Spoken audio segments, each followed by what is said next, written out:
ഇപ്പം അച്ഛൻ്റെ ലുങ്കി ആയിക്കോട്ടെ, അമ്മയുടെ നൈറ്റി ആയിക്കോട്ടെ, ഇല്ലെങ്കിൽ വീട്ടിൽ ഒരു പഴയ ബാഗ് കിട്ടിയാൽ പോലും ആളത് ഡ്രസ്സാക്കി മാറ്റും.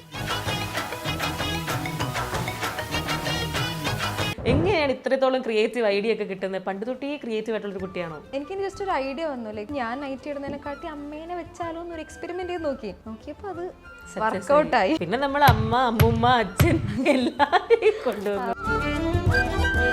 ഔട്ട്ഫിറ്റും ചെയ്ത് കഴിഞ്ഞ് പുറത്ത് വന്നിട്ട് ഫസ്റ്റ് വീട്ടുകാരിട്ട് കാണിക്കുമ്പോൾ അവരെന്താ പറയാറ്? അമ്മയൊക്കെ ചോദിക്കും, ഇത് ഇതിന്നാണോ ഇതാക്കിയേ? കൊള്ളാം. എനിക്ക് ദൈവം സഹായിച്ച് നല്ല തുണിയൊന്നും ഇതുവരെ കിട്ടിയിട്ടില്ല. അവര് അതില് സ്റ്റെയിൻ വന്നതോ അല്ലെങ്കിൽ മറ്റേ കീറിപ്പോയതൊക്കെ ആയിരിക്കും എനിക്ക് തരിക. ഫസ്റ്റ് അപ്രിസിയേഷൻ തന്ന ആരാന്ന് ഓർമ്മയുണ്ടോ? ലൈക്ക് നിനക്ക് നല്ല ഭാവി ഉണ്ടല്ലോ ഇതിൽ, ഇത് മുന്നോട്ട് കൊണ്ടുപോയിക്കൂടെ എന്നൊക്കെ പറഞ്ഞ ആരാ? മീൻസ് എന്തെങ്കിലും ഒരു ചെയ്തിട്ട് കാണിച്ചു കൊടുക്കുമ്പോൾ കൊള്ളാന്ന് പറയുന്ന അമ്മ തന്നെയാണ്. കുറേ പോസിറ്റീവ് കമന്റ്സും ഉണ്ട്, കുറേ നെഗറ്റീവ് കമന്റ്സും ഉണ്ട്. സ്കിൻ എക്സ്പോസ് ചെയ്തു എന്നുള്ള സംഭവങ്ങളൊക്കെ അവിടെ വരുന്നത്. എന്തെങ്കിലും വിഷമം വരുന്ന എന്തെങ്കിലും കമന്റ്സ് ഒക്കെ വന്നിട്ടുണ്ടോ? ഇഷ്ടംപോലെ. ഞാൻ മാത്രമുള്ള വീഡിയോയിൽ പറഞ്ഞ നോക്കി, ഇത് അമ്മയൊക്കെ ഫാമിലിയൊക്കെ ഉള്ള ഒരു വീഡിയോയിൽ ഇങ്ങനെ പറയുമ്പോൾ എനിക്ക് ഭയങ്കര ബാഡായി. അപ്പം ഇച്ചിരി ഇറക്കമാണ് ഏറ്റവും മെയിൻ പ്രശ്നം. കാരണം എനിക്ക് നൈറ്റിൽ പറഞ്ഞിടിക്കാൻ പറ്റില്ല.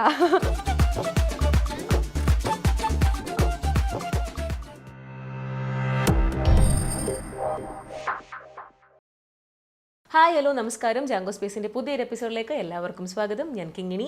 അപ്പോൾ ഇന്ന് എൻ്റെ കൂടെ ജോയിൻ ചെയ്യുന്ന ഈ ഒരു ഗസ്റ്റ് കഴിഞ്ഞ കുറേ ദിവസങ്ങളായിട്ട് ഇൻസ്റ്റാഗ്രാം ഇങ്ങനെ കത്തിച്ചുകൊണ്ടിരിക്കുകയാണ്. എല്ലാ വീഡിയോസും മില്യൺ വ്യൂസ്, ഏത് വീഡിയോ എടുത്താലും മില്യൺ വ്യൂസാണ്.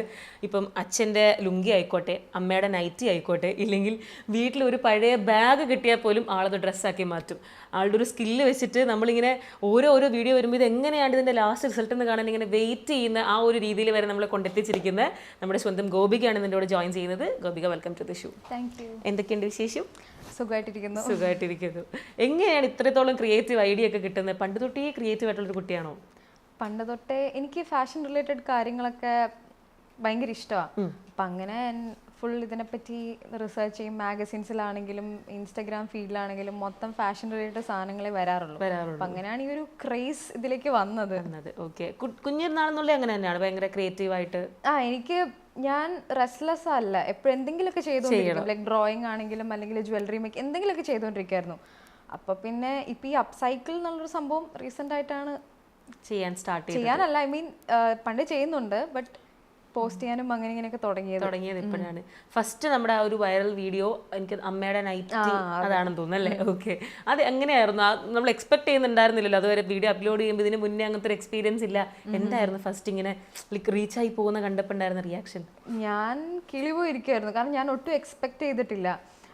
ഫസ്റ്റ് ഇതേപോലെ അപ്സൈക്കിൾ ചെയ്ത് ഞാൻ കഴിഞ്ഞ കൊല്ലം ഫെബിൽ എന്തോ ഒരു വീഡിയോ ഇട്ടിട്ടുണ്ടായി. അപ്പോൾ അത് ഭയങ്കര റീച്ചൊക്കെ വന്നായിരുന്നു. അത് ഒരു ടോപ്പും പാൻറ്റും അപ്സൈക്കിൾ ചെയ്തായിരുന്നു. അപ്പം അതിനുശേഷമാണ് ഞാൻ ഈ അപ്സൈക്കിൾ തന്നെ ചെയ്യാം എന്നുള്ളൊരു ഐഡിയ വന്നത്. പക്ഷേ വല്ലപ്പോഴും ഒക്കെ ഒരു വീഡിയോ ഒക്കെ ഇട്ടിട്ട് പോകും, അങ്ങനെയൊക്കെയായിരുന്നു. പിന്നെ അതിന് ശേഷം ഞാൻ അമ്മയുടെ നൈറ്റി ഞാൻ തന്നെ ഇട്ടിട്ട് ചെയ്ത് വീഡിയോസൊക്കെ ഇടാൻ തുടങ്ങി. നൈറ്റി കുർത്തിയൊക്കെ ഇട്ടിട്ട് ഇടാൻ തുടങ്ങി. അപ്പം അതിന് തരക്കേടില്ലാത്ത രീതിയിൽ റീച്ചൊക്കെ വരാൻ തുടങ്ങി. പക്ഷെ കൺസിസ്റ്റൻ്റ് അല്ലായിരുന്നു, തീരെ കൺസിസ്റ്റൻ്റ് അല്ലായിരുന്നു. പിന്നെ ഒരു നവംബർ പകുതി തൊട്ടാണ് ഞാൻ ഇങ്ങനെ ഡെയിലി വീഡിയോ ഇടണം എന്നുള്ള ഒരു ഇതിൽ ഇട്ടുകൊണ്ടിരുന്നത്. അപ്പം അതിൻ്റെ ഇടയിൽ ഒരു നൈറ്റിയൊക്കെ പെട്ടുപോയി. അപ്പം അത് അങ്ങനെ ഭയങ്കര റീച്ചായി. പിന്നെ കഴിഞ്ഞ മാസം അപ്പോഴാണ് ഞാൻ ഈ വീഡിയോ ഇട്ടത്. ഇപ്പൊ ഒരു മാസം ആവുന്നേ ഉള്ളൂ. അതെ, ഒരു മാസമായിട്ടേ ഉള്ളൂ. അപ്പം വീഡിയോ ഇട്ടപ്പോഴത്തേക്കും എനിക്കിനി ജസ്റ്റ് ഒരു ഐഡിയ വന്നു, ലൈക്ക് അമ്മേനെ ഇപ്പൊ ഞാൻ ബിഫോർ വീഡിയോയിൽ ഞാൻ നൈറ്റ് ഇടുന്നതിനെക്കാട്ടി അമ്മേനെ വെച്ചാലോ എന്നൊരു എക്സ്പെരിമെന്റ് ചെയ്ത് നോക്കിയപ്പോ അത് വർക്ക്ഔട്ടായി. പിന്നെ നമ്മൾ അമ്മ, അമ്മുമ്മ, അച്ഛൻ എല്ലാവരെയും കൊണ്ടുവന്നു. എല്ലാവരും ഉണ്ട്. ഓക്കെ, നമുക്ക് എന്തായാലും ഇതിന്റെ കൂടുതൽ വിശേഷങ്ങളൊക്കെ അറിയണം. പക്ഷെ അതിന് മുന്നേ ഈ പറഞ്ഞ പോലെ ഒറ്റ മാസം കൊണ്ടാണ് പെട്ടെന്നൊരു ചേഞ്ച് വന്നതല്ലേ? ലൈഫിൽ തന്നെ ഒരുപാട് മാറ്റങ്ങൾ വന്നിട്ടുണ്ടാവും. അപ്പൊ ഈ ഒരു കംപ്ലീറ്റ് ചേഞ്ചിനെ എങ്ങനെയാണ് നോക്കിക്കാണുന്നത്? ഞാൻ ഒട്ടും എക്സ്പെക്ട് ചെയ്തിട്ടില്ല. കാരണം എനിക്ക് ഇതേപോലെ ഒരു ഇങ്ങനെ ഒരു ക്രിയേറ്റർ, ഒരു വീഡിയോ ക്രിയേറ്റർ ആണ്, അങ്ങനത്തെ ഒരു ഒന്നും ഇല്ലായിരുന്നു. ഞാൻ ഇതേപോലെ ക്ലോത്തിങ് ബ്രാൻഡ് തുടങ്ങിയപ്പോൾ എനിക്ക് ബിസിനസ്, എൻ്റെ ഒരു ക്ലോത്തിങ് അക്കൗണ്ട് ഒന്ന് ഗ്രോ ചെയ്യണം, അല്ലെങ്കിൽ അങ്ങനത്തെ ഒരു രീതിയിൽ മാത്രമേ ഉണ്ടായിരുന്നുള്ളൂ. അപ്പം ഞാൻ അതിലും കൺസിസ്റ്റൻ്റ് ഒന്നും അല്ല. എനിക്ക് ചുമ്മാ ഓർഡേഴ്സ് കിട്ടും, അത് പോസ്റ്റ് ചെയ്യുമ്പോൾ അങ്ങനത്തെ ഒരു ഇത് മാത്രമായിരുന്നു. അപ്പം അതിനകത്ത് ഞാൻ നല്ലപോലെ ഇങ്ങനെ ആക്റ്റീവ് ആവാൻ മാക്സിമം നോക്കിയിട്ടുണ്ട്. വീഡിയോസ് ഇടുന്നതാണെങ്കിലും അല്ലെങ്കിൽ സ്റ്റോറിയൊക്കെ ഇട്ടിട്ട് അങ്ങനെ ഇങ്ങനെ. അപ്പം അതായിരുന്നു. ഇപ്പൊ ഇത് പെട്ടെന്നൊരു എന്താ പറയാ, ഞാൻ ഇപ്പോഴും ഒരു കിളിവോ ഇരിക്കുകയാണ് മൊത്തത്തില്. എന്താണെന്നുള്ളത് അങ്ങോട്ട് റിയലൈസ് ചെയ്യാൻ പറ്റുന്ന പറ്റുന്നില്ല. ഞാൻ വിചാരിച്ചു നോക്കി നമുക്ക് ഈ ഒരു എൻ്റെ ഇതെല്ലാം അറിയുള്ളൂ. നോക്കുമ്പോൾ അച്ഛനും അമ്മയൊക്കെ ഫേസ്ബുക്ക് എന്നൊക്കെ ഓരോന്ന് കണ്ടിട്ട് ആ മോളെ ഇത് ഇങ്ങനെ ഇങ്ങനെ എന്നൊക്കെ പറയുമ്പോ അപ്പോഴാണ് അവരും വിചാരിച്ചേ നമ്മളെ നമ്മൾ ഇത്ര ഇതായി എന്നൊക്കെ അവരെ ഫ്രണ്ട്സ് ഒക്കെ പറയാൻ തുടങ്ങി. അയ്യോ ഇത് കൊള്ളാലോ, അത് രസമുണ്ടല്ലോ എന്നൊക്കെ പറയാനൊക്കെ തുടങ്ങി. അപ്പൊ അവരും ഭയങ്കര ഇതാ. ഞാൻ ഇപ്പോഴും ആ ഒരു സംഭവിക്കുന്നത് മനസ്സിലാക്കാൻ പറ്റാത്തൊരു സ്റ്റേജിലൂടെ ഞാനിങ്ങനെ പൊക്കോണ്ടിരിക്കുകയാണ്. ഓക്കെ, ഗോപികയുടെ സ്ഥലം എന്താണ്, അല്ലെങ്കിൽ എന്താണ് ഇപ്പൊ ചെയ്യുന്നത്, അതൊക്കെ നമുക്കറിയാം. എൻ്റെ സ്ഥലം വയനാട് മാനന്തവാടിയാണ്.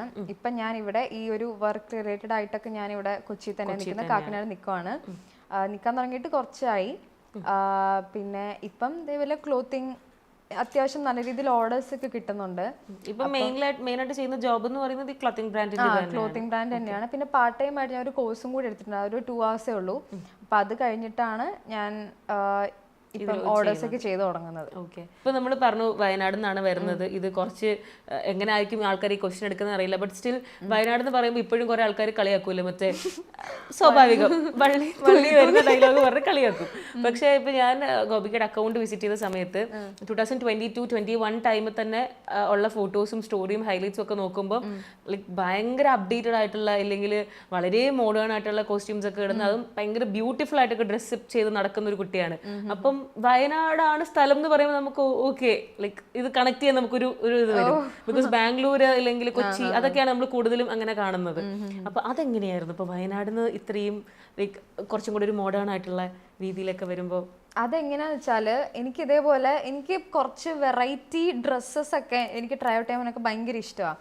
നമ്മൾ ഈ പണ്ട് ആ ഒരു 21 ആ ഒരു ടൈമിലൊക്കെ എന്ന് പറയുമ്പോൾ കുറേ യൂഷ്വൽ ടൈപ്പ് ഡിസൈൻസ് ഒക്കെ ആയിരിക്കും ഉണ്ടാവുക. അപ്പോൾ എനിക്ക് അതിനെക്കാട്ടിയും കൂടുതൽ എനിക്ക് എന്തെങ്കിലും സ്വന്തമായിട്ട് ചെയ്യാൻ, ലൈക്ക് സ്വന്തമായിട്ട് ചെയ്യുമ്പം ഒന്നാമത്തെ കേസ് എനിക്ക് ഇഷ്ടമുള്ള ഡിസൈൻ എനിക്ക് സ്റ്റിച്ച് ചെയ്യാൻ പറ്റും. പിന്നത്തെ കേസ് അളവ്. ഈ കടയിൽ നിന്നൊക്കെ എടുക്കുമ്പോൾ എങ്ങനെയാണെങ്കിലും ഓൾട്ടർ ചെയ്യണം, അല്ലെങ്കിൽ ഒന്നെങ്കിൽ വലുതായിരിക്കും അല്ലെങ്കിൽ ചെറുതായിരിക്കും. അപ്പം മെയിനായിട്ട് എൻ്റെ അളവിലുള്ള സാധനം കിട്ടാതെ വന്നപ്പോഴാണ് മെയിനായിട്ട് ഞാൻ ഷോപ്പിൽ നിന്ന് ലൈക്ക് വാങ്ങാതെ ക്ലോത്ത് എടുത്ത് ചെയ്യാൻ വേണ്ടി തുടങ്ങിയത്. അപ്പം അതിനകത്ത് കണ്ടൊക്കെ ഞാൻ തന്നെ സ്റ്റിച്ച് ചെയ്തേ. അപ്പം ഒന്നും എനിക്ക് അങ്ങനെ കടയിലൊക്കെ കാണുമ്പോൾ ഇങ്ങനെ പിടിക്കുന്നില്ല. അപ്പം ഞാൻ തന്നെ സ്വന്തമായിട്ട് ഇങ്ങനെ ചെയ്ത് അങ്ങനെ ചെയ്തു തുടങ്ങിയത്. അവിടെ പിന്നെ ഡ്രസ്സ് ഇങ്ങനെ ഇതേപോലെ ഇട്ടിട്ടൊക്കെ പുറത്ത് പോകുമ്പോൾ ഒബ്വിയസ്ലി ആൾക്കാരൊക്കെ ശ്രദ്ധിക്കുകയോ നോക്കുകയൊക്കെ ചെയ്യും. ഞാനൊന്നും മൈൻഡാക്കുന്നില്ല, ആവശ്യമില്ലല്ലോ. അങ്ങനെയാണ് ഇടുന്നത്. പിന്നെ ഇപ്പൊ എനിക്ക് തോന്നുന്നു ഇപ്പൊ കുറെയൊക്കെ ആൾക്കാർ അങ്ങനെ നല്ല നല്ല രീതിയിൽ ഡ്രസ് ചെയ്ത് ഡെഫിനറ്റ്ലി. കാര്യം എല്ലാ ഇപ്പൊ നമ്മൾ വീഡിയോസിൽ കാണുന്ന തന്നെ എല്ലാ ഡ്രസ്സും ലൈക്ക് ലാസ്റ്റ് ഔട്ട്പുട്ട് കാണുമ്പോൾ ഭയങ്കര ഡിഫറെന്റും ആണ്. നമ്മൾ എക്സ്പെക്ട് ചെയ്യുമല്ലോ ഇപ്പൊ ഓരോന്ന് കാണുമ്പോൾ. ഇപ്പൊ അമ്മൂമ്മയെ കാണിച്ചിട്ട് അമ്മൂമ്മ ഇപ്പൊ സെറ്റ് മുണ്ട് കൊടുത്ത് നിൽക്കുന്ന കാണിക്കുന്നു, നമുക്ക് ഇത്ര വരൊക്കെ വരുമായിരിക്കും. ആ സാധനമേ അല്ല വരുന്നത്, അതിനൊരു 10x ബ്യൂട്ടിഫുൾ ആയിട്ടുള്ള ഒരു ഔട്ട്പുട്ട് ആയിരിക്കും കൊണ്ടുവരാം. ശരിക്കും അതും ചോദിക്കാൻ എനിക്ക് സംശയമുണ്ട്. ഇപ്പം ബാഗ് ഒക്കെ നമ്മൾ അപ്സൈക്കിൾ ചെയ്തിട്ടുണ്ടായിരുന്നല്ലോ, അപ്പൊ ആ ഐഡിയ ആ ഒരു പ്രോപ്പർട്ടി കാണുമ്പോൾ വരുന്നതാണോ, അതുപോലെ നമുക്ക് വീഡിയോ ചെയ്യണം ഇതിൽ നിന്ന് ഇങ്ങനെ നമ്മൾ ചെയ്ത് കഴിഞ്ഞാൽ കുറച്ചും കൂടെ ലൈക്ക് ക്രിയേറ്റീവ് ആണ്, വ്യൂവേഴ്സ് വരും, അങ്ങനെ തിങ്ക് ചെയ്തെടുക്കുന്നതാണോ? ഇത് എനിക്കിതേപോലെ ആ ഒരു ഇത് ചെയ്താൽ ഇങ്ങനെ വ്യൂസ് വരും അങ്ങനത്തെ ഒരു മൈൻഡേ ഇല്ല. കാരണം ഞാൻ ഭയങ്കരമായിട്ട് എഫേർട്ട് ഇട്ട് ഭയങ്കരമായിട്ട് ഇങ്ങനെ ഉറക്കം ഒഴിച്ചിരുന്ന് ചെയ്ത സാധനങ്ങളൊന്നും ഒരു റീച്ച് വന്നിട്ടില്ല. ഇത് പെട്ടെന്ന് ചടപടയെന്നും പറഞ്ഞ് ചെയ്യുന്നതായിരിക്കും വരുന്നത്. പിന്നെ ഇത് കാണുന്ന സമയത്ത് ഞാൻ ലൈക്ക് ഇതിൽ എന്തൊക്കെ ചെയ്യാൻ പറ്റും എന്നുള്ളൊരു സംഭവം കുറേ സമയം എടുത്തിരുന്നിട്ട് അത് ഫിഗർ ഔട്ട് ചെയ്യും. പിന്നീടാണ് അതിൻ്റെ ഔട്ട്പുട്ട് നല്ല രീതിയിൽ മാക്സിമം ഞാൻ ഔട്ട്പുട്ട് കുറച്ചൊരു നല്ലൊരു യൂണീക്ക് ആയിട്ടുള്ള അല്ലെങ്കിൽ എന്തെങ്കിലും ഒരു നല്ല രീതിയിൽ ആക്കാനുള്ളത് ഞാൻ മാക്സിമം ട്രൈ ചെയ്യും. ചിലപ്പം ചിലതൊക്കെ ഭയങ്കര പ്രോബ്ലം ആയിരിക്കും ചെയ്യുന്ന സമയത്ത്, ഭയങ്കര ബുദ്ധിമുട്ടായിരിക്കും. ഈ അച്ഛമ്മയുടെ ഡ്രസ്സ് ചെയ്ത സമയത്ത് തന്നെ അത് പണ്ടത്തെ ഏതോ സാധനം എനിക്ക് തന്നത് അതിങ്ങനെ കീറുന്ന വീഡിയോ തന്നെ ഉണ്ട്, അത് പിന്നിപ്പോയി പഴയതാ. അപ്പം അഡ്ജസ്റ്റ് ചെയ്ത് കഷ്ടപ്പെട്ട് ഔട്ട്പുട്ട് നല്ല അടിപൊളിയായിട്ട് വന്നിട്ടുണ്ടായിരുന്നു. അതിൽ ചെയ്യുമ്പോൾ ഭയങ്കര ബുദ്ധിമുട്ട്. ഇതൊക്കെ ചിലപ്പം ഈ സ്റ്റിച്ചൊക്കെ ചെയ്യാൻ നേരത്ത് ചിലപ്പം തുണിയിൽ പോകത്തില്ല, മെഷീനിലൊക്കെ കൈത്തയിലൊക്കെ ഇട്ട് അങ്ങനെ കഷ്ടപ്പാടാ. ഈ സ്റ്റിച്ചിങ് ഫസ്റ്റ് പഠിച്ചത് എപ്പോഴാ? സ്റ്റിച്ചിങ് ഞാൻ സെൽഫ് ടോട്ടാണ്. ഞാൻ അതിൻ്റെ സ്റ്റോറി പറയാനാണെങ്കിൽ ഞാൻ കൊച്ചിലെ തന്നെ എനിക്ക് ഈ ഡ്രസ്സൊക്കെ തുന്നാൻ, ഈ മറ്റേ പാവക്കുട്ടിക്കൊക്കെ തുന്നാനൊക്കെ ഭയങ്കര ഇഷ്ടമാണ്. അപ്പം അതാണ് സ്റ്റാർട്ടിങ്. പിന്നെ ഇതേപോലെ ഞാൻ റെസ്റ്റ്ലെസ് എന്തെങ്കിലുമൊക്കെ ചെയ്തുകൊണ്ടിരിക്കും. ഇപ്പം ജ്വല്ലറി എന്തെങ്കിലുമൊക്കെ ഉണ്ടാവും ചെയ്യാൻ. അപ്പം അങ്ങനെ ഒരുപാട് പാഷൻ ഒക്കെ ഉള്ള ആളാന്ന് തോന്നുന്നു, കുറേ ഐറ്റംസ് ഉണ്ടെന്ന് തോന്നുന്നു, ഹോബിയൊക്കെ. അതെ അതെ കുറെ ഉണ്ട്. അപ്പൊ പിന്നെ ഞാൻ വീട്ടിൽ പഴയ മെഷീൻ ഉണ്ടായിരുന്നു, ഇതേപോലെ അമ്മ ജസ്റ്റ് സ്റ്റിച്ച് ചെയ്യാനും ഓൾട്ടർ ചെയ്യാനൊക്കെ അങ്ങനെ കൊണ്ടുവന്ന മെഷീനാണ്. പക്ഷെ അതെനിക്ക് ഞാൻ ഉപയോഗിക്കാറൊന്നുമില്ല, എനിക്ക് അറിയത്തില്ല. പിന്നെ ഒരു 7th 6th ഒക്കെ എത്തിയപ്പോഴത്തേക്കും ഒരു ഇലക്ട്രിക് മെഷീൻ വീട്ടിൽ വാങ്ങിച്ചു. അതിനുശേഷം ഞാൻ പണി തുടങ്ങി, ടോട്ട് ബാഗ് ഒക്കെ ഉണ്ടാക്കാൻ തുടങ്ങി. കുറേ ഇങ്ങനെ പഴയ ക്ലോത്ത് ഒക്കെ വീട്ടിൽ കിടക്കും, അപ്പോൾ ചുമ്മാ ഒരു ട്രയാങ്കിൾ ആയിട്ട് ഒരു സ്ക്വയർ ഷേപ്പ് കട്ട് ചെയ്ത് ചുമ്മാ ഇത്ര അടിച്ച് ഒരു വള്ളിയൊക്കെ ഇട്ട് നോക്കുമ്പോൾ ബാഗ് സെറ്റായി. പിന്നെ അതിൽ തന്നെ ഈ പഴയ ബട്ടൺസ് ഒക്കെ വെച്ച് ഒട്ടിച്ച് കുറച്ച് വെറൈറ്റി ആക്കി അങ്ങനെ കിട്ടുകൊണ്ടൊക്കെ സ്കൂളിലൊക്കെ വന്നിരിക്കും, ഇത് കൊള്ളാലോ എവിടുന്നാന്ന് ചോദിക്കുമ്പോൾ ഞാൻ ഉണ്ടാക്കിയതൊക്കെ ഭയങ്കര ഇതായിരുന്നു. അപ്പം അങ്ങനെ ബാഗിൽ നിന്നാണ് സ്റ്റാർട്ട് ചെയ്തത്. പിന്നെ അത് കഴിഞ്ഞിട്ട് ഇതേപോലെ കുറേ തുണിയൊക്കെ ഉണ്ടാവും, അതിൽ നിന്ന് ഇതേപോലെ ഒരു പീസ് മടക്കി കഴുത്ത് കട്ട് ചെയ്ത് ഇട്ടുകൊണ്ട് നടക്കാനൊക്കെ തുടങ്ങി. പിന്നെ അത് കുറച്ച് ഷേപ്പ് ചെയ്യാൻ തുടങ്ങി. പിന്നെ ചെയ്ത് ഇപ്പം സ്ലീവ് ഒക്കെ ഇങ്ങനെ കട്ട് ചെയ്യുന്ന സമയത്ത് ചിലപ്പോൾ ഇടുമ്പോഴത്തേക്കും ഭയങ്കര വലുതായിരിക്കും. അപ്പോൾ മനസ്സിലാവും ഇത്ര കട്ട് ചെയ്യേണ്ട ആവശ്യമില്ല, കുറച്ച് കട്ട് ചെയ്താൽ മതി. അപ്പോൾ കുറച്ച് അങ്ങനെ അളവും കാര്യങ്ങളൊന്നും ഇല്ലാണ്ട് അങ്ങ് ചെയ്തു തുടങ്ങി. പിന്നെ എനിക്ക് വേണ്ടിയാണല്ലോ ചെയ്യുന്നത്, അപ്പം അളവിന്റെ കാര്യമൊന്നും ഒരു സീനും ഇല്ല. ഞാൻ ഇട്ടിട്ട് ചിലപ്പോൾ ഇത്തിരി ഇറക്കം ഉണ്ടെങ്കിൽ അവിടെ ഒരു ചോക്ക് വെച്ച് മാർക്കിങ് കട്ട് ചെയ്യടി അങ്ങനത്തെ ഒക്കെ ഒരു ഇതായിരുന്നു. ചുമ്മാ ജസ്റ്റ് റാൻഡമായിട്ട് ചെയ്ത് വീട്ടിനകത്ത് തന്നെ ഇടത്തുള്ളൂ. ഈ മറ്റേ പാവാടയൊക്കെ സ്റ്റിച്ച് ചെയ്യാനൊക്കെ തുടങ്ങി, പ്ലീറ്റൊക്കെ ഇട്ടിട്ട് അങ്ങനെ പിന്നെ ചെയ്ത് അത്യാവശ്യം തരക്കേടില്ലാത്ത തുണിയിൽ ചെയ്ത് പുറത്തേക്ക് ഇടാൻ തുടങ്ങി. എനിക്ക് അതേപോലെ സ്ലീവ്ലെസ് അറിയാം, സ്ലീവ് വെക്കാൻ അറിയത്തില്ലായിരുന്നു. സ്ലീവ്ലെസ് തന്നെ ഇച്ചിരി നീളം കൂട്ടിയെടുത്താൽ സ്ലീവായി, അങ്ങനെയൊക്കെ ഞാൻ ചെയ്തുകൊണ്ട് നടന്നു. അപ്പം എനിക്ക് അറിയത്തില്ലായിരുന്നു. അപ്പം ചെയ്ത് പുറത്തേക്കൊക്കെ ഇടുമ്പോൾ ഇത് കൊള്ളാലോ എവിടുന്നാന്നൊക്കെ ചോദിച്ച് ഞാൻ ചെയ്തതെന്നൊക്കെ പറയുമ്പോഴത്തേക്കും ആണോ എന്നാൽ പിന്നെ പുറത്ത് കൊടുത്തുവിടുക എന്നിങ്ങനെയൊക്കെ ചോദിക്കും. അങ്ങനെ പക്ഷെ കൊടുക്കാൻ മാത്രമുള്ള ഒരു സ്റ്റിച്ചിങ് പെർഫെക്റ്റ് ഒന്നും അല്ലായിരുന്നു. തട്ടിക്കൂട്ട എനിക്കിടാം, പുറത്ത് കാണാൻ അടിപൊളി, ഉള്ളിൽ നിന്ന് സ്റ്റിച്ച് നമ്മളത് ചെയ്ത് സ്റ്റൈൽ ചെയ്തൊക്കെ വരുമ്പോൾ ഭംഗിയാണ്, പക്ഷെ എങ്ങനെ കൊടുക്കും നമുക്ക് അത്രയും പെർഫെക്റ്റ് ആയിട്ട് വേണ്ട കൊടുക്കുക, അങ്ങനെയൊക്കെ ഒരു ഇതാണ്. അങ്ങനെ ചെയ്ത് കുറേ ഫെയിൽ, കുറേ അങ്ങനെ മിസ്റ്റേക്സ് എന്നൊക്കെ റെഡിയാക്കി തരക്കേടില്ലാത്ത രീതിയിൽ വന്നു. അങ്ങനെയാണ് ഇപ്പം ഇവിടെ വരത്തി നിൽക്കുന്നത്. ഫസ്റ്റ് അപ്രിസിയേഷൻ തന്ന ആരാന്ന് ഓർമ്മയുണ്ടോ? ലൈക്ക് നിനക്ക് നല്ല ഭാവി ഉണ്ടല്ലോ ഇതിൽ, ഇത് മുന്നോട്ട് കൊണ്ടുപോയിക്കൂടെ എന്നൊക്കെ പറഞ്ഞ ആരാ? ഫസ്റ്റ് ചെയ്തത് കൊള്ളാം മീൻസ് എന്തെങ്കിലും ഒരു ചെയ്തിട്ട് കാണിച്ചു കൊടുക്കുമ്പോൾ കൊള്ളാന്ന് പറയുന്ന അമ്മ തന്നെയാ. അത് കൊള്ളാലോ, മോള് ചെയ്തയാണോ അങ്ങനെയൊക്കെ ചോദിക്കും പണ്ടത്തെ.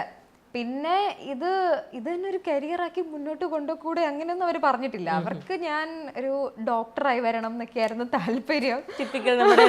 എല്ലാം മല്ലു അച്ഛൻ. അതെ, അവര് രണ്ടുപേരും ഹെൽത്തിലാണ് വർക്ക് ചെയ്യുന്നത്. അപ്പൊ അവർക്ക് ഇതേപോലെ 10th നല്ല മാർക്ക്, മോള് ഡോക്ടറല്ലേ ഇങ്ങനെയൊക്കെ പറഞ്ഞ് അവർക്ക് അങ്ങനെ വിടാനായിരുന്നു താല്പര്യം. പക്ഷേ ഇങ്ങനെ ഇവിടെ എത്തി. അപ്പൊ ഇതേപോലെ ഇത് കൊള്ളാലോ, നിനക്ക് ഇതിൽ തന്നെ നല്ല ഫാഷൻ ഡിസൈനിങ് ഒക്കെ എടുത്ത് പഠിച്ച് നിനക്കൊന്ന് ഇതാക്കിക്കൂടെ, അങ്ങനെയൊക്കെ ഫ്രണ്ട്സൊക്കെ കുറെ പേര് അങ്ങനെ പറഞ്ഞിട്ടുണ്ട്. അല്ലാണ്ട് അച്ഛനും അമ്മയും ഇതുവരെ അങ്ങനെ പറഞ്ഞ് ഞാൻ കേട്ടിട്ടേ ഇല്ലായിരുന്നു. ഇപ്പൊ അവര് ഭയങ്കര ഹാപ്പിയാണ്. ഇപ്പം ഞാൻ പ്രൗഡാണ്, ഓഫ് കോഴ്സ് പ്രൗഡാണ്. പിന്നെ ഇത് ഈ ഒരു പാസ്റ്റ് ഒരു കുറച്ച് കാലമായിട്ട് മാത്രമാണ് അങ്ങനെ. പിന്നെന്ന് പറയുമ്പം അവരിപ്പോഴാണ് ഒരു 100% ഓക്കെ. അല്ലെങ്കിൽ ഞാൻ ഡ്രസ്സൊക്കെ സ്റ്റിച്ച് ചെയ്താൽ എനിക്ക് ഇതേപോലെ ഇപ്പം പൈസയൊക്കെ കിട്ടാൻ തുടങ്ങി, ഓർഡേഴ്സ്, അപ്പം പറയുമ്പോൾ അവർ ഓക്കെ എന്നാലും അവർക്കൊരു ഇതായിരുന്നു. ഞാൻ ബോട്ടണി പഠിച്ചത് കേട്ടോ. അപ്പം ബോട്ടണി തന്നെ എന്തെങ്കിലും എടുത്ത് പഠിച്ചൂടെ, അങ്ങനെ പൊയ്ക്കൂടെ, അങ്ങനത്തെ ഒക്കെ ഒരു ഇതായിരുന്നു. പക്ഷെ ഇപ്പൊ അവര് ഫുള്ളി ഞാൻ കുറെ കാലത്തെ ഹാർഡ് വർക്ക് വേണ്ടി വന്നു അവരൊന്ന് പറഞ്ഞ് മനസ്സിലാക്കി ഒന്ന് എടുക്കാൻ, എനിക്ക് ഇതാണ് താല്പര്യം എന്നുള്ളത്. ആ ഒരു പോയിന്റ് ഓഫ് തോട്ട് ഉണ്ടല്ലോ, നമ്മളിങ്ങനെ എന്താണ് അമ്മയുടെ ആ ഒരു നൈറ്റ് നമുക്ക് ചെയ്യാം, ലൈക്ക് ഒരു വീഡിയോ ഇടാം, അതായിരിക്കും ചിലപ്പോൾ ഗോപികയുടെ ഒരു ലൈഫ് ടേണിങ് ഒരു മൊമെന്റ് എന്നൊക്കെ വേണമെങ്കിൽ പറയാം. ബിക്കോസ് ഇപ്പം എല്ലാവരും അക്സെപ്റ്റ് ചെയ്തു, ഒരു 1 month തന്നെ വലിയൊരു ഗ്രോത്ത് വന്നു, ഫാമിലി ആണെങ്കിലും ഭയങ്കര സപ്പോർട്ട് ആൻഡ് പ്രൗഡ്. അപ്പം അത് ആ ഒരു സമയത്തിന് വേണ്ടിയായിരുന്നു നമ്മുടെ ആ ഒരു കുറച്ച് നാളത്തെ ഒരു ലാഗ് എന്നൊക്കെ നമുക്ക് ഇനി ചിന്തിക്കാം. അങ്ങനെയൊക്കെ ഞാൻ നല്ല പ്രശ്നം ഉണ്ടാക്കിയിട്ടുണ്ടായിരുന്നു ഇത് പഠിക്കണം എന്നൊക്കെ പറഞ്ഞിട്ടേ. ഞാൻ ഡിഗ്രി കഴിഞ്ഞിട്ട് എനിക്ക് പഠിക്കണം എന്നുണ്ടായിരുന്നു. അപ്പം ഡിഗ്രി ഞാൻ എങ്ങനെയൊക്കെയോ വലിച്ചു നീട്ടി, എനിക്ക് ഒന്നാമത് ബോട്ടണി താല്പര്യം ഇല്ലായിരുന്നു, പക്ഷെ എടുത്തതുകൊണ്ട് ഞാൻ നല്ല രീതിയിൽ അത് കംപ്ലീറ്റ് ആക്കി. എന്നിട്ട് എനിക്ക് ജസ്റ്റ് എന്തെങ്കിലും ഒരു പഠിക്കണം, ഫാഷൻ റിലേറ്റഡ് എന്തെങ്കിലും ഒന്ന് പഠിച്ചെന്നതാവണം എന്നുണ്ടായിരുന്നു. പക്ഷെ അതൊന്നും നടന്നില്ലായിരുന്നു. ഇങ്ങനെയൊക്കെ വരാനായിരുന്നു. അതെ, ചില കാര്യങ്ങൾ അങ്ങനെയാണ്. നമ്മൾ ലൈക്ക് പ്രൊഫഷണലി പഠിച്ചു കോഴ്സ് ഒക്കെ എടുത്ത് അതൊക്കെ അച്ചീവ് ചെയ്ത് പോകുന്നവർക്ക് ചിലപ്പം അവർ വലിയ നിലയിൽ എത്താൻ പറ്റാതെ പോകുന്നവരൊക്കെ ഉണ്ട്. പക്ഷെ ഒരുപാട് ആളുകൾ ഇങ്ങനെ കയറി വരുന്നത് കൊണ്ട് അപ്പം അതായിരുന്നു ഗോപികയുടെ വരാനിരുന്നൊരു കാര്യം, അങ്ങനെ വിചാരിച്ചാൽ മതി. പക്ഷെ നല്ലപോലെ സംസാരിക്കുന്നുണ്ട് കേട്ടോ. നല്ല ഇപ്പം ഇന്റർവ്യൂ ഇപ്പൊ ഫസ്റ്റ് ടൈമിൽ ഒരു അധികമായിട്ടില്ലല്ലോ, ഒരു 2-3 ഇന്റർവ്യൂ അടുത്തല്ലേ? പൊതുവെ ഭയങ്കര ടോക്കറ്റീവ് ആണ്, ടോക്കറ്റീവ് ആണല്ലേ? സംസാരിക്കാനൊക്കെ നല്ല എന്താ പറയാ നറേറ്റീവ് ആയിട്ട് ഭയങ്കര ബ്യൂട്ടിഫുൾ ആയിട്ട് സംസാരിക്കുന്നുണ്ട്. ഒരു ഫിയറോ കാര്യങ്ങളോ ഒന്നുമില്ല. ഇപ്പൊ ഫസ്റ്റ് ടൈം ഇന്റർവ്യൂ വരുന്നില്ലെങ്കിൽ പെട്ടെന്ന് ഒരു ഗ്രോത്ത് ഒക്കെ വന്നിട്ട് നമ്മളൊരു ഇൻഫ്ലുവൻസർ ഇല്ലെങ്കിൽ എന്തെങ്കിലും പെട്ടെന്ന് അച്ചീവ് ചെയ്ത ഒരാളെയൊക്കെ നമ്മൾ ഇന്റർവ്യൂവിന് വിളിക്കുമ്പോൾ കുറച്ചിങ്ങനെ ഒരു തപ്പിത്തടയിലൊക്കെ സ്വാഭാവികമായിട്ട് കാണാറുണ്ട്. ഇത് നല്ല അടിപൊളിയാണ്, ഒറ്റ സ്ട്രെച്ചിലാണ് അതും നല്ല രസമുണ്ട്, കൊള്ളാം. Okay, then coming to the comments. ഏറ്റവും കൂടുതൽ ഞാൻ ശ്രദ്ധിച്ചൊരു സാധനം, ഇങ്ങനെ ചെയ്തിട്ട് നമ്മളിത് ലൈക്ക് ഉപയോഗിക്കാറുണ്ടോ? ഇപ്പം അച്ഛൻ്റെ മുണ്ട് നമ്മൾ വെട്ടി തയ്ച്ചു ഒരു ഡ്രസ്സാക്കി, അപ്പോൾ അത് പുറത്ത് ഉപയോഗിക്കാറുണ്ടോ ഇതിന് ശേഷം? ലൈക്ക് ഇത് വീഡിയോന് വേണ്ടി ചെയ്യുന്നതാണോ? അങ്ങനെ ഇപ്പം ബാഗിൻ്റെ ആണെങ്കിൽ തന്നെ അങ്ങനെയൊക്കെ കുറേ കമന്റ്സ് കണ്ടിട്ടുണ്ടായിരുന്നു. ശരിക്കും യൂസ് ചെയ്യാറുണ്ടോ? ഞാൻ യൂസ് ചെയ്യാറുണ്ട്. ഉണ്ട്, പക്ഷെ ചെറിയൊരു തിരുത്തുണ്ട്. ഇപ്പം എനിക്ക് ഇതേപോലെ എനിക്ക് ദൈവം സഹായിച്ച് നല്ല തുണിയൊന്നും ഇതുവരെ കിട്ടിയിട്ടില്ല. അവര് അതിൽ സ്റ്റെയിൻ വന്നതോ അല്ലെങ്കിൽ മറ്റേ കീറിപ്പോയതൊക്കെ ആയിരിക്കും എനിക്ക് തരിക. അത് തന്നെ കിട്ടുന്നത് കൈയും കാലം പിടിച്ചിട്ടായിരിക്കും. കട്ട് ചെയ്യുന്ന വീഡിയോയിൽ നമുക്ക് കാണാം സൈഡിൽ. അപ്പം അങ്ങനത്തെ ആയിരിക്കും കിട്ടുക. പിന്നെന്ന് പറയുമ്പം ഞാൻ വീഡിയോയ്ക്ക് വേണ്ടി അത് നല്ലപോലെ പ്രസന്റ് ചെയ്ത് എല്ലാത്തിലും ലൈക്ക് ഷോർട്ട് ഡ്രസ്സായിട്ടായിരിക്കും ഇടുന്നത്. പിന്നെ വീഡിയോ കഴിഞ്ഞിട്ട് ഞാൻ അത് മാറ്റി ഇത് മാറ്റി ഒരു ടോപ്പ് ആക്കിയിട്ട് ഞാൻ ജീൻസിന്റെ ഒപ്പം ഇടാറുണ്ട്. ഞാനിത് കഷ്ടപ്പെട്ട് സ്റ്റിച്ച് ചെയ്യുന്ന വീഡിയോക്ക് മാത്രമല്ല പുറത്ത് ഇടാറുണ്ട്. എത്ര ടൈമാണ് എടുക്കുന്ന ഒരു ഐഡിയ ക്രിയേറ്റ് ചെയ്ത് പറഞ്ഞോല്ലോ? ഇപ്പൊ ഒരു സാധനം കണ്ടു, ഓക്കെ ഇത് വെച്ച് നമുക്ക് എന്ത് ചെയ്യണം, ഓൾറെഡി റിപ്പീറ്റേഷൻ ആവരുത്, നേരത്തെ ചെയ്ത മോഡൽ ആവരുത്, അപ്പൊ എത്ര ടൈം എടുക്കും ഒരു ഡ്രസ്സ് കംപ്ലീറ്റ്? ഇപ്പം ആ ഒരു സംഭവം കണ്ടിട്ട് അതും കൊണ്ട് എന്ത് ഉണ്ടാക്കണം എന്നൊക്കെ ഐഡിയ തലയിൽ ഉദിക്കാൻ തന്നെ കുറച്ചധികം സമയം എടുക്കും. പിന്നെന്ന് പറയുമ്പം എനിക്കിങ്ങനെ ചില ഡിസൈൻസ് മൈൻഡിൽ ഇങ്ങനെ സ്റ്റക്കായി കിടക്കും. ചിലതിൻ്റെ സ്ലീവ് ഭയങ്കര അടിപൊളിയായിരിക്കും, ചിലപ്പോൾ നല്ല ഒഴുകി അങ്ങനെയൊക്കെ ആയിരിക്കും. അപ്പോൾ എനിക്ക് ഇതിൽ കൊണ്ടുവരണം, ഈ ക്ലോത്തിൽ അത് പറ്റും. ഞാൻ അങ്ങനെ കുറേ ഇങ്ങനെ അങ്ങോട്ടും ഇങ്ങോട്ടും കുറേ ആലോചിക്കും. ഇതും പിടിച്ചൊരു ഇരിപ്പുണ്ട്, ഒരു അരമണിക്കൂർ കുറേ നേരം ഇരിക്കും. പിന്നെ ലാസ്റ്റ് പോട്ടെ എന്നും പറഞ്ഞിട്ട് അങ്ങ് കട്ട് ചെയ്ത് തുടങ്ങി പകുതി എത്തുമ്പോഴായിരിക്കും ചിലപ്പോൾ അയ്യോ ഇതതിൽ തികയില്ലല്ലോ എന്ന് പറഞ്ഞിട്ട് അവിടെ ചിലപ്പോൾ ഐഡിയ സ്വിച്ച് ചെയ്യും. എന്നാൽ ഇതാക്കാം. ചിലപ്പം സ്കേർട്ട് ചെയ്യാനാണെങ്കിൽ കുറേ പ്ലീറ്റ് ഇട്ട് ചെയ്യാനാണെങ്കിൽ തികയത്തില്ല, അപ്പം എന്നാൽ പിന്നെ ഇങ്ങനെ ചെയ്യാം എന്നൊക്കെ പറഞ്ഞ് ഔട്ട്പുട്ട് നല്ല രീതിയിൽ കൊണ്ടുവരാൻ ഞാൻ മാക്സിമം നോക്കാറുണ്ട്. പിന്നെ അതിനെങ്ങനെയാണെങ്കിലും അങ്ങനെ ചിന്തിച്ചിരുന്ന് ഇങ്ങനെ ആലോചിച്ച് എങ്ങനെയാണെങ്കിലും ഒരു 4-5 മണിക്കൂർ എടുക്കും. ഇത്രയും ചിന്തിച്ചിരിക്കാൻ തന്നെ അത്ര സമയം എടുക്കും. പിന്നെ സ്റ്റിച്ച് ചെയ്യാൻ പിന്നെ കുഴപ്പമില്ല. ഇപ്പൊ ഈ ഡ്രസ്സ് ഞാൻ വരുന്നതിന് ഒരു 10 മിനിറ്റ് ഒരു കുറച്ച് മുമ്പ് ചെയ്തത് ഡ്രസ്സായിരുന്നു. ഇതോ? ഓക്കെ, ഇത് ഡയറക്ട്ലി സ്റ്റോറിൽ നിന്ന് പർച്ചേസ് ചെയ്തതല്ല? ഞാനിത് സ്റ്റിച്ച് ചെയ്തത്. എടോ കൊള്ളാട്ടോ, താങ്ക് യു. ഇത് ഞാനുണ്ടല്ലോ വന്നപ്പോ ടു ബി ഓണസ്റ്റ് വന്നപ്പോ ഞാൻ ഇങ്ങനെ ചോദിക്കാനിരിക്കായിരുന്നു, ഇത് അപ്സൈക്കിൾ ചെയ്തതാണോ എന്നൊക്കെ ചോദിക്കാനുള്ള മൈൻഡിലായിരുന്നു. പക്ഷെ വന്നപ്പോ ഞാൻ അല്ലല്ല ഇതെന്തോ വാങ്ങിയതാ, കാണുമ്പോൾ നമുക്ക് ഫസ്റ്റ് അതല്ലേ തോന്നുന്നേ. ഇത് അപ്സൈക്കിൾ ചെയ്ത് ഇടാമെന്നായിരുന്നു വിചാരിച്ചത്. പക്ഷെ പിന്നെ വിചാരിച്ചു എന്തെങ്കിലും മാറ്റി പിടിക്കാം എന്നുള്ള രീതി. ഇത് ഇന്ന് സ്റ്റിച്ച് ചെയ്താണോ? ഞാൻ വരുന്നതിന് കുറച്ചു മുമ്പ് മറ്റേ ആൾക്കാർ പോയി കഴിഞ്ഞ് ചെറിയൊരു ഗ്യാപ്പിൽ ഞാൻ ചെയ്തെടുത്തിയ. ഇതെന്ന് പറയുമ്പം ജസ്റ്റ് തുണി 2 മടക്കി, എൻ്റെ അളവ് എനിക്കറിയാലോ, കട്ട് ചെയ്ത് വള്ളി വെച്ചു കഴിഞ്ഞു. ഒരു 10-20 മിനിറ്റ്. അതെങ്ങനെ പോസിബിൾ ആവുന്നത് എനിക്ക് മനസ്സിലായി. ഒരു ഡ്രസ്സ് ഷേപ്പ് ചെയ്യാൻ ഒരു സ്ഥലത്ത് കൊണ്ടുചെന്ന് കഴിഞ്ഞാൽ എത്ര നേരം നിൽക്കേണ്ടി വരുന്നത്? ഈ ഒരു മെറ്റീരിയൽ കുറച്ച് സ്ട്രെച്ചി ആണ്, അപ്പൊ പിന്നെ കുഴപ്പമില്ല, അങ്ങ് സ്റ്റിച്ച് ചെയ്താൽ മതി. എന്റെ മെഷർമെന്റ് കഴിച്ചിട്ട് എന്തായാലും ബോഡി ഫിറ്റ് ആയി ഇരുന്നാൽ മതി. ഇങ്ങനെ ഭയങ്കര അടിപൊളിയാട്ടോ. അത് ഞാൻ കുറച്ച് ഞെട്ടി. കാര്യം ഇന്റർവ്യൂ കാണുന്നവർക്ക് അറിയില്ലായിരിക്കും, ഗോപിക്ക് ഇപ്പം ഇന്ന് ഇന്റർവ്യൂ വരുന്നതിന് മുന്നേ വേറെ പല ഷൂട്ട്സുമായിട്ട് ഭയങ്കര ബിസി, ഭയങ്കര എന്താ പറയാ ഫുള്ളി ചാർട്ടഡ് ആയിട്ടുള്ള ഒരു ഡേറ്റ് ആയിരുന്നു ഇന്ന്. അതിന്റെ ഇടയിൽ നിന്നാണ് ഞാൻ വിളിക്കുന്നത്. ബിക്കോസ് ഇത് കഴിഞ്ഞാൽ കുറച്ച് അധികം ദിവസം കഴിഞ്ഞ് ഇന്റർവ്യൂ പറ്റുമെന്ന് പറഞ്ഞപ്പം അന്ന് ഞങ്ങൾക്ക് 2 പേരുടെയും അവൈലബിലിറ്റി ഇഷ്യൂ ഒക്കെ കാരണം ഞങ്ങൾ ഇന്ന് തന്നെ എടുക്കണമെന്ന് ഡിസൈഡ് ചെയ്തു. ഉച്ചയ്ക്ക് 2 മണിയൊക്കെ ആയപ്പോഴല്ലേ നമ്മൾ ഫിക്സ് ചെയ്തത്. അടിപൊളി, ഒന്നും പറയാനില്ല. രാവിലെ എണീറ്റിട്ടായിരുന്നു ഞാൻ ഇന്നിപ്പോ ഒരു വീഡിയോ ഇട്ടായിരുന്നു. അത് ഇന്ന് രാവിലെ എണീറ്റ് അങ്ങനെ ചെയ്ത് തീർത്ത പെട്ടെന്ന് തട്ടിക്കൂട്ടി. മൂഡൊക്കെ വേണ്ടി കാര്യം ഇത് കുറച്ച് ക്രിയേറ്റീവ് ആയിട്ടുള്ള ഒരു സംഭവം. പണ്ട് മൂഡൊക്കെ വന്നിട്ടായിരുന്നു ചെയ്യുന്നത്. ഓക്കെ ഇത് ചെയ്യാം പ്രൊഡക്ടിവിറ്റി എന്നൊക്കെ പറഞ്ഞിട്ട്. പക്ഷെ ഇപ്പൊ അങ്ങനെയല്ല, ഇപ്പം ചെയ്യണം, ഇത് മസ്റ്റായിട്ട് ചെയ്യണം. അങ്ങനത്തെ ഒരു ഇതിൽ ഇപ്പൊ ചെയ്യാൻ തുടങ്ങി. ഇപ്പൊ അറ്റ്ലീസ്റ്റ് ഇപ്പം പണ്ട് ഇതേപോലെ എല്ലാ ദിവസവും വീഡിയോ ഇടുമായിരുന്നു, എല്ലാ ദിവസവും ഇങ്ങനെ ചറവറായി ഇടുമായിരുന്നു. പക്ഷെ ഇപ്പം ഞാൻ അറ്റ്ലീസ്റ്റ് ഡെയിലി എനിക്ക് ഇടാൻ പറ്റുന്നില്ല, എനിക്ക് മൊത്തത്തിൽ വയ്യ. അവൻ ഞാൻ ഇപ്പം വീക്കെൻഡെങ്കിലും മാക്സിമം ഇടാൻ നോക്കും. അപ്പൊ പിന്നെ ഞാൻ ഇന്നത്തെ ഒരു ദിവസം എങ്ങനെയാ പോയെന്നറിയില്ല. രാവിലെ എണീറ്റതും ഇപ്പൊ ഇവിടെ വരെ എന്തൊക്കെയോ നടന്നു, എല്ലാം ഒരു ടൈറ്റ് ഒരു ഇതായിരുന്നു. ഓക്കെ, ഇപ്പൊ എന്തായാലും ഈ ഒരു ഡ്രസ്സും കൂടെ കണ്ട സ്ഥിതിക്ക് ഞാൻ ചോദിക്കട്ടെ, ഇപ്പം ഇത് കാണുന്ന കുറേ ആൾക്കാർക്ക് ഇപ്പം ഫസ്റ്റ് എനിക്ക് തന്നെ മൈൻഡിൽ പോയി ഇത് ഓക്കെ ഇവിടെയൊക്കെ ഡ്രസ്സ് സ്റ്റിച്ച് ചെയ്യാൻ കൊടുത്താൽ പെട്ടെന്ന് കിട്ടും, അല്ലെങ്കിൽ നല്ല ക്രിയേറ്റീവ് ആയിട്ട് കിട്ടും എന്നുള്ളതാണ് ഞാൻ ഉൾപ്പെടെ ചിന്തിക്കുന്നത്. അപ്പം എങ്ങനെയാണ് നമ്മൾ ഗോപിക അടുത്ത് കണക്ട് ചെയ്യേണ്ടത്, ഇല്ലെങ്കിൽ ഓർഡേഴ്സ് ഒക്കെ തരേണ്ടത് എങ്ങനെയാണ്? എൻ്റെ അക്കൗണ്ടിൽ മെസ്സേജ് അയച്ചാൽ ഞാൻ ഏതെങ്കിലും കൊല്ലത്തായിരിക്കും കാണുക, ഭയങ്കര ബുദ്ധിമുട്ട്. അപ്പം എൻ്റെ ബയോയിൽ തന്നെ എൻ്റെ ക്ലോത്തിങ് അക്കൗണ്ട് കൊടുത്തിട്ടുണ്ട്. അപ്പം അതിൽ മെസ്സേജ് അയച്ചാൽ മതി, അതിലെങ്ങനെയാണെങ്കിലും ഞാൻ റിപ്ലൈ ചെയ്യും. ഓക്കെ. അല്ല നമ്മൾ മെറ്റീരിയൽസ് എടുത്ത് തരണോ, ലൈക്ക് ഇത് നമുക്ക് സ്റ്റോർ ആയിട്ടല്ലല്ലോ? അല്ല, സ്റ്റോർ ആയിട്ടല്ല. മെറ്റീരിയൽസ് ഇപ്പം കയ്യിൽ മെറ്റീരിയൽ ഓൾറെഡി എടുത്ത് വെച്ചിട്ടുണ്ടെന്നാണെങ്കിൽ അതെനിക്ക് അയച്ചു തന്നാൽ ഞാൻ ചെയ്തു കൊടുക്കും. മെഷർമെൻറ്റ്സ് പിന്നെ വീഡിയോ കോൾ ത്രൂ അല്ലെങ്കിൽ ഓൾറെഡി ഉള്ള മെഷർമെൻറ്റ്സ് ആയാലും തരും. പിന്നെ മാക്സിമം ഞാനിങ്ങനെ കൊറിയർ അയച്ചു കൊടുക്കേണ്ട ഒരു അവസ്ഥ വരുവാണെങ്കിൽ മാക്സിമം എല്ലാം കൊറിയർ അയക്കേണ്ട തന്നെ എനിക്കിതുവരെ വന്നിട്ടുള്ളൂ. അപ്പം ഞാൻ ഈ ഒരു ഡ്രസ്സിനേലും ഒരു 1 ഇഞ്ച് അല്ലെങ്കിൽ 2 ഇഞ്ച് കൂട്ടി വലുതായിട്ടായിരിക്കും ചെയ്യുക. അപ്പം അങ്ങനെയാണ്. പിന്നെ അതിൽ ഇവിടെ കൊച്ചിയിലുള്ളവരാണെങ്കിൽ മാക്സിമം എൻ്റെ അടുത്ത് വന്ന് ഒരു ഫൈനൽ ട്രയൽ നോക്കിയിട്ട് പോകാനാണ് ഞാൻ മാക്സിമം നോക്കുക. അപ്പം അതിൽ മെസ്സേജ് എൻ്റെ കയ്യിലൊരു ക്ലോത്ത് ഉണ്ട്, പക്ഷെ എനിക്കിങ്ങനെ എന്ത് രീതിയിൽ വേണം ഐഡിയ ഒന്നും അത് അങ്ങനെയാണെങ്കിലും ഇപ്പം ചെയ്യില്ല. എന്തെങ്കിലും ഒരു ഇതുണ്ട്, എനിക്കിത് എന്തെങ്കിലും ഒരു അടിപൊളി ഇങ്ങനെയെന്നൊക്കെ ഇതാണ് ഫംഗ്ഷൻ എന്ന് പറഞ്ഞു കഴിഞ്ഞാൽ അതിനനുസരിച്ച് ചെയ്തു തരും. ഓക്കെ, അത് ഭയങ്കര അടിപൊളി ഐഡിയ കേട്ടോ. ഇപ്പൊ കുറെ ആൾക്കാർക്ക് ഉണ്ടാവുന്ന ഒരു സാധനമാണ് ഇത്, മറ്റേ ബ്രെയിൻ സ്റ്റക്ക് ആവും, ഒരു ഫംഗ്ഷൻ വന്നു പക്ഷെ എന്ത് ചെയ്യണം അറിയില്ല ആ ഒരു സാധനം. ഇപ്പൊ നമുക്ക് പരാഗൊക്കെ പോലത്തെ കുറെ ഷോപ്പിൽ മെറ്റീരിയൽസ് റണ്ണിങ് മെറ്റീരിയൽസ് ഭയങ്കരമായിട്ട് അവൈലബിൾ ആണ്. പക്ഷെ അവിടെ ചെന്ന് എടുത്തു കഴിയുമ്പോൾ ഇത് വെച്ചിപ്പോ എന്താ ചെയ്യാ, ആ ഒരു സാധനം ഉണ്ടാവും. അപ്പൊ അങ്ങനെ എന്തെങ്കിലുമൊക്കെ ഇഷ്യൂ വന്നിരിക്കുന്നവർക്ക് ഡയറക്ട്ലി ഗോപികയ്ക്ക് ആ മെറ്റീരിയൽ എടുത്തിട്ട് ഫോട്ടോ വെച്ചിട്ട് ഇതാ എനിക്ക് വേണ്ട നല്ലൊരു സാധനം തന്നാൽ മതി, ഇതാണ് ഫംഗ്ഷൻ എന്ന് പറഞ്ഞാൽ ഗോപിയെ സെറ്റ് ചെയ്ത് കൊടുക്കും. ഓക്കെ, കൊള്ളാം, അടിപൊളി പരിപാടിയാണ്. പ്രത്യേകിച്ച് കൊച്ചിയുള്ളവർക്കൊക്കെ അത് ഭയങ്കര യൂസ്ഫുൾ ആയിരിക്കും. ഓക്കെ, കമ്മിങ് ടു കമന്റ്സ്, കുറേ പോസിറ്റീവ് കമന്റ്സ് ഉണ്ട്, കുറേ നെഗറ്റീവ് കമന്റ്സ് ഉണ്ട്. രണ്ടും ഉണ്ട്. ഇങ്ങനെ ബാലൻസ്ഡ് ആണ് നമ്മളല്ലേ, അവിടെ ഇവിടെയും കയറി ഇറങ്ങിയാണ് നിൽക്കുന്നത്. കുറച്ച് നെഗറ്റീവ്സ് കാട്ടിലും കൂടുതൽ പക്ഷെ എനിക്ക് തോന്നുന്നു പോസിറ്റീവ്സ് നല്ല പോലെ ഉണ്ട്. സ്പെസിഫിക് ആയിട്ട് ഏതോ 1-2 വീഡിയോയിലാണ് നെഗറ്റീവ്സും പോസിറ്റീവ്സും ഈ ഒരു ബാലൻസ് ചെയ്ത് നിൽക്കുന്നത്. പോസിറ്റീവ്സ് ആണ് ഓഫ് കോഴ്സ് കൂടുതൽ പോസിറ്റീവ്സ് ആണ്, ബിക്കോസ് ഫൈനൽ ഔട്ട് കാണുമ്പോൾ എല്ലാവരും കൊള്ളാലോ പോസിറ്റീവ് ആണ് വരുന്നത്. ഏറ്റവും ഹാപ്പി ആയ ഒരു കമന്റ് എന്താ?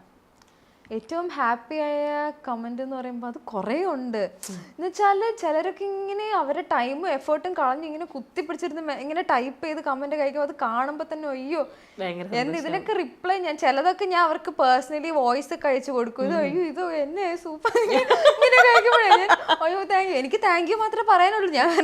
എനിക്കിങ്ങനെ ഭയങ്കര സന്തോഷമാണ്. പിന്നെ പണ്ടത്തെ ഇത് കണ്ടിട്ട് ഇതേപോലെ എനിക്ക് പണ്ട് ഭയങ്കര വലിയ സർക്കിൾ ഉണ്ടായിരുന്നു, ഫ്രണ്ട് സർക്കിള്. പിന്നെ ആ സർക്കിൾ കുറഞ്ഞു വന്നു. ഇപ്പം അതിലൊക്കെ ഉള്ള ആൾക്കാരൊക്കെ എനിക്ക് മെസ്സേജ് വരുന്നുണ്ട്, ആ വീഡിയോ കണ്ടു കൊള്ളാട്ടോ എന്നൊക്കെ പറഞ്ഞിട്ട്. പഴയ ഫ്രണ്ട്സ് ഒക്കെ പഴയത് ഞാൻ ഇങ്ങനെ ഇത് കാണുമ്പോഴായിരിക്കും എൻ്റെ പഴയ ടീച്ചേഴ്സ് ഒക്കെ എനിക്ക് മെസ്സേജ് അയക്കുന്നുണ്ട്. ഇതൊക്കെ ഏത് ക്ലാസ്സിലാണ് പഠിപ്പിച്ചത് ഞാൻ ആലോചിക്കും. കമന്റ് ഒക്കെ ചെയ്യും, ഗോപികയല്ലേ പഠിപ്പിച്ച്, എനിക്ക് അറിയത്തില്ല ഇത്, ഞാൻ എന്നാ ഒരു 10 മിനിറ്റ് നോക്കുമ്പോൾ ഇത് ഈ മിസ് ആയിരുന്നല്ലോ എന്നൊക്കെ പറഞ്ഞാൽ റിപ്ലൈ കൊടുക്കാതെ. പിന്നെ അതാണ് ഏറ്റവും എൻ്റെ ടീച്ചേഴ്സ് സ്കൂളിലൊക്കെ ഉള്ള ടീച്ചേഴ്സൊക്കെ അവിടുന്ന് വീട്ടിൽ നിന്ന് അവിടെ നിന്ന് കാണുന്ന സമയത്ത് മോള് നല്ല രസമുണ്ട് കേട്ടോ ചെയ്യുന്നത് എന്നൊക്കെ പറയുമ്പോ അയ്യോ അതാണ് ഏറ്റവും. കാരണം പണ്ട് ചിലപ്പോ എന്തൊക്കെ പറഞ്ഞ ടീച്ചേഴ്സ് ഒക്കെ പണ്ട് ഞാൻ ഇതേപോലെ ഞാനൊരു ബിലോ ആവറേജ് ആയിരുന്നു. അതേ മിസ്സിന്റെ വിഷയത്തെ ഞാൻ തോറ്റിട്ടുണ്ട്. എന്നിട്ട് അതേ മിസ് പറയുമ്പോ ഗോപിക നല്ല രസമുണ്ട് കേട്ടോ അടിപൊളിയെന്ന് പറഞ്ഞു. എനിക്കറിയാം ഭയങ്കര ഹാപ്പി. ഇന്നും എൻ്റെ ഒരു മിസ്സിനെ കണ്ടായിരുന്നു കോളേജ് പഠിച്ചത്, കൊള്ളാട്ടോ എന്നൊക്കെ പറഞ്ഞപ്പോ ഭയങ്കര. അതും ബോട്ടണി ഞാൻ പറയാം എനിക്ക് ഇഷ്ടം, ഞാൻ എങ്ങനെയൊക്കെ വലിച്ചഴിച്ച് തീർത്തിയാ. എന്നിട്ട് ഇപ്പൊ ഇത് കാണുന്ന സമയത്ത് കൊള്ളാം മോളെ എന്നൊക്കെ പറയുമ്പോഴേ ഭയങ്കര സമാധാനായി. എന്തെങ്കിലും വിഷമം വരുന്ന എന്തെങ്കിലും കമന്റ്സ് ഒക്കെ വന്നിട്ടുണ്ടോ? ഇഷ്ടംപോലെ പേഴ്സണലി ഹേർട്ട് ചെയ്യും നല്ലപോലെ. ഞാൻ ആദ്യമൊക്കെ ഞാൻ പറഞ്ഞില്ല, ഞാനിപ്പോൾ എനിക്കിതിൽ വലിയ എക്സ്പീരിയൻസ് ഒന്നും ഇല്ലായിരുന്നു. ആദ്യം ഇതേപോലെ ഒരു നവംബർ 10 തൊട്ട് ഞാനിങ്ങനെ ചെറുപ്പറ വീഡിയോ ഇടുമായിരുന്നു. വീഡിയോ ഇട്ട് അതിൽ ആരും നെഗറ്റീവ് ഒന്നും ഇട്ടിട്ടേ ഇല്ല, കാരണം വലിയ റീച്ചൊന്നും ഇല്ല ഫസ്റ്റത്തെ കാര്യം. അങ്ങനെ പിന്നെ ഇത് നോക്കിയപ്പോൾ ഇങ്ങനെ 1, 2 ഇങ്ങനെ വരാൻ തുടങ്ങി. പിന്നെ എനിക്ക് ആദ്യമൊക്കെ ഞാൻ കരയ വരെ ചെയ്തിട്ടുണ്ട് കേട്ടോ. ഇത് വന്നിട്ടുണ്ട് ഇങ്ങനെ എനിക്ക് ഇങ്ങനെ ഇത്ര കഷ്ടപ്പെട്ട്. ചില കോണ്ടന്റ് ക്രിയേറ്റേഴ്സ് ഒക്കെ പറയുന്നേക്കെ അവരുടെ കോണ്ടന്റ് ഇഷ്ടപ്പെട്ടില്ലെങ്കിൽ അവരുടെ പെർഫോമൻസ് ഇഷ്ടപ്പെട്ടില്ലെങ്കിൽ, പക്ഷെ ഇതിനൊന്നും അങ്ങനെ നെഗറ്റീവ് പറയേണ്ട കാര്യം പോലും ഇല്ല. എനിക്ക് അറിയാൻ പാടില്ല. ഇത് ഞാൻ ഇതേപോലെ ഫസ്റ്റത്തെ വീഡിയോ ഇട്ട് കഴിഞ്ഞു ഒരു മണിക്കൂറിൽ ഇതേപോലെ ഒരു നെഗറ്റീവ് കമന്റ് വന്നു. അപ്പം ഞാൻ വിചാരിക്കും അയ്യോ ഇത് എന്ത് ഇങ്ങനെ. ഒന്നാമത്തെ കാര്യം ഈ ഞാൻ മാത്രമുള്ള വീഡിയോയിൽ പറഞ്ഞാൽ ഓക്കെ, ഇത് അമ്മയൊക്കെ ഫാമിലിയൊക്കെ ഉള്ള ഒരു വീഡിയോയിൽ ഇങ്ങനെ പറയുമ്പോൾ എനിക്ക് ഭയങ്കര ബാഡായി. അപ്പം ഞാൻ ഭയങ്കര വിഷമിച്ചൊക്കെ ഇരുന്ന്. ബാഡ് വേർഡ്സ് വരുവാണെങ്കിൽ ഞാൻ ഡിലീറ്റ് ചെയ്യും. എനിക്കത് ഒന്നാമത് അച്ഛനും അമ്മയൊക്കെ ഇപ്പോഴാണ് ഇതൊക്കെ കണ്ടൊന്ന് അക്സെപ്റ്റ് ചെയ്തൊക്കെ വരുന്നത്. അപ്പൊ അവര് കാണുമ്പോൾ അവർക്ക് ഭയങ്കര ബാഡാവും. പിന്നെ എനിക്ക് എന്തിനാ വെറുതെ ഈ മാക്സിമം ഇങ്ങനെ പറയുന്ന അവരോട് ഞാൻ നല്ല രീതിയിൽ റിപ്ലൈ, കുറച്ച് റൂഡ്, കുറച്ച് എന്നാലും സർക്കാസ്റ്റിക് ആയിട്ട് ഞാൻ റിപ്ലൈ കൊടുക്കാൻ മാക്സിമം നോക്കുന്നുണ്ട്.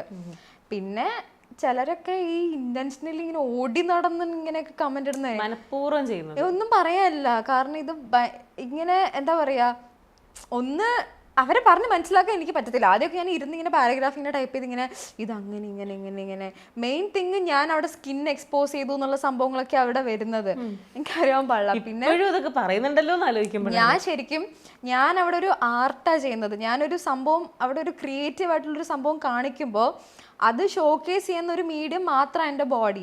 അതിലിട്ട ഞാൻ കാണിക്കുന്നത്. ഇതിപ്പോ മാനിക്കുലിട്ട് കാണിച്ചാൽ പറ്റില്ലല്ലോ. അതുകൊണ്ട് അപ്പൊ അതിന് ഇങ്ങനെ ചിലർ എന്നാലും പറയും അയ്യോ ഇച്ചിരി ഇറക്കം വെക്കാൻ. ഇറക്കമാണ് ഏറ്റവും മെയിൻ പ്രശ്നം. കാരണം എനിക്ക് നൈറ്റിയിൽ പറഞ്ഞിടിക്കാൻ പറ്റില്ല. എനിക്ക് നൈറ്റിയിൽ ഇത്ര ചെയ്യാൻ പറ്റത്തുള്ളൂ. ചില ഡിസൈൻ ഞാൻ ഇതേപോലെ ഏറ്റവും നെഗറ്റീവ് വന്നത് അത് അമ്മയുടെ ഒരു വയലറ്റ് ഒരു നൈറ്റിയുടെ ഒരു വീഡിയോയിൽ ഫുൾ ഇതേപോലെ ഇറക്കില്ല. അത് ഞാൻ മാക്സിമം മുമ്പിൽ പ്ലീറ്റ്സ് വെച്ചിട്ടാണ് ചെയ്തത്. ബാക്കിൽ ലെങ്ത് മീൻസ് കിട്ടാത്തതുകൊണ്ട് ബാക്കിൽ നോർമലായിട്ട് ഫ്രണ്ടിൽ പ്ലീറ്റ്സ് ഒക്കെ വെച്ച് എങ്ങനെയൊക്കെ ചെയ്ത് ആ ഒരു ഔട്ട് അടിപൊളിയായിട്ടൊന്നും. നൈറ്റി എന്ന് പറയുമ്പോൾ ഇത്ര തുണിയിൽ എന്തായാലും അതിലുള്ളൂ. അത് വെച്ചിട്ടല്ലേ നമുക്ക് ചെയ്യാൻ പറ്റുള്ളൂ. അത് കട്ട് ചെയ്തൊക്കെ പോകുമ്പോൾ എത്ര പോർഷൻ പോകും. അതാ ഞാൻ പറഞ്ഞ. പിന്നെ അതിനകത്ത് ചിലപ്പം ചില പോർഷൻസിൽ ഇതേപോലെ എന്തെങ്കിലും കീറിയത് അതൊക്കെ അത് റിമൂവ് ചെയ്യേണ്ടി വരും. അപ്പൊ ഞാൻ ഇങ്ങനെ കൊടുക്കുമല്ല എനിക്ക് നൈറ്റിന്ന് ഇങ്ങനെ വേറെ ഒന്നും ഉടുപ്പടിക്കാൻ പറ്റും, പർദ്ദ അടിക്കാൻ പറ്റും എന്നൊക്കെ ചോദിക്കും. ചിലര് ഭയങ്കര ദേഷ്യം പിടിച്ചിട്ട് പിന്നെ കുറെ എന്തൊക്കെയോ അയക്കും. ഞാൻ പിന്നെ നോക്കാൻ നിൽക്കില്ല. ഇറക്കമാണ് മെയിൻ പ്രോബ്ലം. സ്ലീവ്ലെസ് കുഴപ്പമില്ല, വേറെ ഇറക്കമാണ് ഇത്ര വലിയ ഇഷ്യൂ. പിന്നെ ഞാൻ ഒന്നും മൈൻഡ് ചെയ്യാൻ നിൽക്കില്ല. ചിലർ നല്ല രീതിയിൽ പറയും മോളെ ഇത് കൊള്ളാം, എനിക്കൊന്ന് കുറച്ചുകൂടെ ഒരു ഇച്ചിരി ലെങ്ത് ഉണ്ടായിരുന്നെങ്കിൽ അങ്ങനെയൊക്കെ പറയുമ്പോൾ ഓക്കെ, ഞാൻ അതിനനുസരിച്ച് ഓക്കെ നെക്സ്റ്റ് ടൈം ഞാൻ അങ്ങനെ ചെയ്യാന്ന് പറഞ്ഞിട്ട് അടുത്ത പ്രാവശ്യം ഇറക്കും. ഈ ബാക്കി നാട്ടുകാരൊക്കെ അവിടെ മാറ്റുന്നത് ഓരോ ഔട്ട്ഫിറ്റും ചെയ്ത് കഴിഞ്ഞ് പുറത്ത് വന്നിട്ട് ഫസ്റ്റ് വീട്ടുകാരിട്ട് കാണിക്കുമ്പോൾ അവരെന്താ പറയാറ്? ലൈക്ക് അച്ഛനമ്മ അച്ഛമ്മയൊക്കെ ചോദിക്കും ഇത് ഇതിന്നാണോ ഇതാക്കിയ, കൊള്ളാം ഹാപ്പി, സന്തോഷം, അവർക്ക് സന്തോഷം. അവർക്ക് അവര് നോക്കിക്കോളും എത്ര ഇറക്കം വേണം വേണ്ടെന്നൊക്കെ ഗോപികയും അച്ഛനും അമ്മയൊക്കെ നോക്കിക്കോളും. വേറെ ആരും നോക്കേണ്ട ആവശ്യമില്ല. ലൈക്ക് എന്റെ ഒരു ഒപ്പീനിയൻ പറയുകയാണെന്നുണ്ടെങ്കിൽ നമുക്ക് ഒരു ചെറിയൊരു മൈനോട്ട് പെർസെന്റേജ് പോലും ഒരു വൃത്തികേടും തോന്നാത്ത രീതി തന്നെയാണ് ലൈക്ക് ഗോപിക അത് പ്രസന്റ് ചെയ്യുമ്പോൾ നല്ല ബ്യൂട്ടിഫുൾ ആണ്. അത് നോക്കിയാൽ മതി. പിന്നെ അത് ഞാൻ ചില നെക്കൊക്കെ ഭയങ്കര ഡീപ്പ് ആയിരിക്കും. അപ്പം എനിക്കത് ഓക്കെ ആണ്. ഇപ്പൊ ഞാൻ അവിടെ ഞാൻ ആ ചെയ്ത ഒരു ഹാർഡ് വർക്ക് ഞാൻ പ്രൊജക്ട് ചെയ്യുന്ന മാത്രമേ ഉള്ളൂ. അപ്പൊ അതിനെ അപ്രീഷിയേറ്റ് ചെയ്യാൻ പറ്റാത്ത ആൾക്കാരുണ്ടെങ്കിൽ മൈൻഡ് ആക്കണ്ട, അത്ര ഞാൻ നോക്കുന്നുള്ളൂ. അവര് ഞാൻ പറയാനിരിക്കുക, ഞാൻ വീഡിയോസ് കണ്ടപ്പോൾ ഞാൻ വിചാരിക്കുന്നില്ലല്ലോ ഞാൻ ഗോപിക്ക് ഇന്റർവ്യൂവിന് വിളിക്കുന്നത്. വീഡിയോ കാണുന്ന ടൈമിൽ ഇങ്ങനെ എല്ലാം ഞാൻ കണ്ടിട്ടുണ്ട്, ഓൾമോസ്റ്റ് എല്ലാ വീഡിയോസും കണ്ടിട്ടുണ്ട്. അതിലെനിക്ക് ഭയങ്കര ഇഷ്ടപ്പെട്ട സംഭവം അമ്മയുടെ ഒരു ലെഹങ്ക. ആ ലെഹങ്ക കണ്ടപ്പോൾ നമുക്ക് ഊഹിക്കാം അമ്മ എത്രത്തോളം ഇതായിരുന്നു ആ ഒരു അമ്മയുടെ പ്രൈം ടൈമിൽ എന്നുള്ളത് മനസ്സിലാക്കാൻ. ഭയങ്കര ബ്യൂട്ടിഫുൾ ആണ് ആ ലെഹങ്ക, അങ്ങനെ തന്നെ കാണാൻ. ഞാൻ ഇന്ന് കുറെ കമന്റ് ഒക്കെ കണ്ടിട്ടുണ്ടായിരുന്നു, ലൈക്ക് അതൊരു മാസ്റ്റർ പീസ് ആക്കി മാറ്റി, ഭയങ്കര ബ്യൂട്ടിഫുൾ ആയിട്ടുള്ള ഒരു സാധനം. അപ്പൊ അമ്മയും ഭയങ്കര ഇങ്ങനെ ഫാഷൻ കാര്യങ്ങളൊക്കെ ഇഷ്ടമുള്ള ഒരാളായിരുന്നു. ഭയങ്കര ഇഷ്ടമായിരുന്നു. ഇപ്പോഴും അതേപോലെ ഇപ്പം നല്ല അടിപൊളിയായിട്ടൊക്കെ തന്നെ ഡ്രസ് ചെയ്തൊക്കെ നടക്കുന്നത്. എങ്ങനെ തന്നു ആ ലെഹങ്ക? സാധാരണ അമ്മമാരൊന്നും തരത്തില്ലല്ലോ. അത് വെറുതെ വെച്ചിരിക്കുന്നോണ്ട് വലിയ ഉപയോഗമൊന്നുമില്ലല്ലോ. കുറെ ഇങ്ങനെയൊക്കെ പറഞ്ഞ് ബ്രെയിൻ വാഷ് ഒക്കെ ചെയ്ത് അവസാനം കിട്ടി. അത് കിട്ടിയിട്ടും ഇതേപോലെ അത് പഴയതാണ്, കുറെ ഇങ്ങനെ അതും ഇതൊക്കെ പൊന്തി വർക്കൊക്കെ പൊന്തി അങ്ങനെയൊക്കെ ഇരുന്ന ഒരു ലെഹങ്ക ആയിരുന്നു. അത് ചെയ്ത് വന്നപ്പം അത്യാവശ്യം നല്ലൊരു ഇത് തന്നെ കിട്ടി. അമ്മനെ ഇത് അത് തന്നെയാണോ? ഭയങ്കര ഡിഫറെന്റ് ആയിരുന്നു. അതിന് ഷോളൊക്കെ ഉണ്ടായിരുന്നു, പക്ഷെ അതൊക്കെ എവിടെയാണോ തോന്നുന്നു ഇല്ല, എല്ലാം ഇനി ഉണ്ടെന്ന് തോന്നുന്നു. നല്ല ഉണ്ടെങ്കിൽ ഇനി എടുക്കാന്ന് വിചാരിക്കണം. അതെ. ഓക്കെ, അപ്പം എന്തായാലും ബിഫോർ എൻഡിങ് ദ കോൺവെർസേഷൻ, എന്താണ് ഇനി ഫ്യൂച്ചറിലെ ആഗ്രഹങ്ങൾ? എന്താണ് ഗോപികയുടെ ഫ്യൂച്ചറിലേക്ക് ഇതൊക്കെയാണ് ആവേണ്ടത്? കാര്യം ഒരുപാട് ഹാർഡ് വർക്ക് ചെയ്തിട്ടാണ് ഇപ്പോൾ ഒരു എല്ലാവരും ശ്രദ്ധിക്കുന്ന രീതിയിൽ എത്തിയത്. അപ്പോൾ ഇനിയും മുന്നോട്ട് ഒരുപാട് ജേണി കിടക്കുന്നുണ്ട്. അപ്പോൾ എന്തൊക്കെയാണ് ആഗ്രഹം എന്ന് പറയുമ്പം പണ്ടത്തെ ആഗ്രഹം ഒരു ബൊട്ടിക്കൊക്കെ തുടങ്ങി അങ്ങനത്തെ ഒരു ഇതായിരുന്നു. പക്ഷെ ഇപ്പം എനിക്ക് അങ്ങനെയൊന്നും അല്ല. എനിക്കിപ്പം ഈ ഒരു ഫാഷൻ ഒരു വെൽ നോൺ ഫാഷൻ ഓൺടർപ്രണർ ആവണം എന്നാണ് എൻ്റെ ഒരു ആഗ്രഹം. പിന്നെ അതേപോലെ തന്നെ ഈ അപ്സൈക്കിൾ എന്നുള്ള ആ ഒരു സംഭവം അധികം ആൾക്കാർക്കൊന്നും അതിനെപ്പറ്റി വലിയ ധാരണയില്ല. അപ്പം അതിനെ കുറച്ചുകൂടെ ഒന്ന് വെൽ നോൺ ആക്കണം. കാരണം ഈ ഫാബ്രിക് വേസ്റ്റും കാര്യങ്ങളൊക്കെ ഇപ്പം ഭയങ്കരമായിട്ട് വരുന്നുണ്ട്. അപ്പം ഈ ഒരു സംഭവം നമുക്ക് എക്സിസ്റ്റിംഗ് ആയിട്ടുള്ള ഒരു സാധനത്തിൽ തന്നെ നല്ല രീതിയിൽ നന്നായിട്ട് ക്രിയേറ്റ് ചെയ്ത് നമുക്ക് പിന്നെ അത് യൂസ് ചെയ്യാം. അങ്ങനത്തെ ആ ഒരു സംഭവം കുറച്ചുകൂടെ ഒന്ന് ക്രിയേറ്റീവ് എസ്റ്റാബ്ലിഷ് കുറച്ചുകൂടെ നല്ല രീതിയിൽ ഒന്ന് നോൺ ആക്കണം എന്നുണ്ട്. അത് രണ്ടുമാണ് എനിക്കിപ്പോ കറന്റ്ലി ഉള്ളൊരു ഡ്രീം. ഓക്കെ, എന്തായാലും രണ്ടും പോസിബിൾ ആവട്ടെ. അപ്പം അങ്ങനെയൊക്കെയുള്ള പറയുന്ന ആഗ്രഹങ്ങളൊക്കെ സാധിക്കാൻ കഴിയട്ടെ എന്ന് ഞാൻ എന്താ പറയാ വിഷ് ചെയ്യുന്നു. അപ്പം എന്തായാലും ഒരുപാട് സന്തോഷം കാണാൻ പറ്റിയതിലും. ഇത് ഈ ഒരു ഡ്രസ്സും കാര്യങ്ങളൊക്കെ കണ്ടപ്പോൾ ഇങ്ങനെയൊക്കെ ചെയ്യാൻ പറ്റുന്നുണ്ടല്ലോ എന്ന് അറിയുന്നതിൽ തന്നെ ഭയങ്കര സന്തോഷം. ഈ പറഞ്ഞ പോലെ പല ഡ്രസ്സസും നമുക്ക് വൺ ടൈം യൂസ് ചെയ്ത് മാറ്റുന്നു. പ്രത്യേകിച്ച് ഞാനൊക്കെ മീഡിയയിൽ വർക്ക് ചെയ്യുന്നുണ്ട്, നമുക്ക് റിപ്പീറ്റേഷൻ ഒന്നും വരരുതെന്നൊക്കെ പറഞ്ഞ് ഒരു സാധനം ഇത്ര യൂസ് കഴിയുമ്പം നമുക്ക് മാറ്റേണ്ട സിറ്റുവേഷൻ ആണ്. പക്ഷെ അത് വേറെ രീതിയിൽ പ്രസന്റ് ചെയ്യാൻ പറ്റുവാണെന്നുണ്ടെങ്കിൽ ഞങ്ങൾക്കൊക്കെ ബെസ്റ്റ് ഓപ്ഷൻ ആണ് അത്. അപ്പൊ എന്തായാലും ഞാനും ഗോപികയെ കണക്ട് ചെയ്യുന്നതായിരിക്കും. എന്തായാലും thanks for joining. Thank you so much.